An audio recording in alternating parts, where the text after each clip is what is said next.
One of the big questions people have is, can I lose my house if I have a reverse mortgage?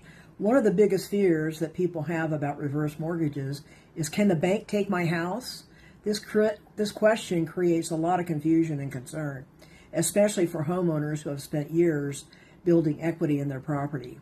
The short answer is, a reverse mortgage does not automatically mean you lose your home. However, there are situations where problems can arise if certain responsibilities are not met. You still own the home. A common misconception is that the lender becomes the owner of the property after a reverse mortgage is put in place. That is absolutely not true. With a reverse mortgage, you remain the owner of the home. Your name stays on the title. You continue living in the property. You maintain the right to sell the property at any time. The reverse mortgage is simply a loan secured by the property, similar to a traditional mortgage, but in this case, the payments, you aren't making monthly payments. When can problems occur? Although monthly payments of principal and interest are not generally paid or required with a reverse mortgage, homeowners still do, though, have ongoing responsibilities. You can run into trouble if you fail to pay your property taxes. Got to pay your taxes. If you don't, you've got to maintain owner's insurance, got to keep it insured. You've got to keep the home in reasonable condition and take care of it.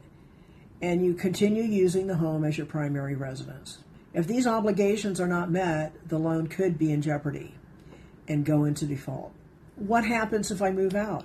A reverse mortgage is intended for a primary residence. So if the homeowner permanently moves out of the property and enters long-term care, for an example, for an extended period of time, and no longer uses the home as a primary residence, the loan may become due and payable. This doesn't automatically mean that the home is lost. Usually, options include selling the property, refinancing the property, paying off the loan through other means. What happens to the home after death? When the homeowner passes away, the loan generally becomes due, and the family members or heirs commonly have several options. They can sell the home and keep the remaining equity for themselves. They can refinance and retain ownership. They can pay off the balance and keep the property by other means. If the sale price exceeds the amount of the loan, remaining proceeds will typically go to the estate or to the heirs. Final thoughts on this: a reverse mortgage does not mean you're giving up ownership of your home. However, it does come with ongoing responsibilities that should not be ignored.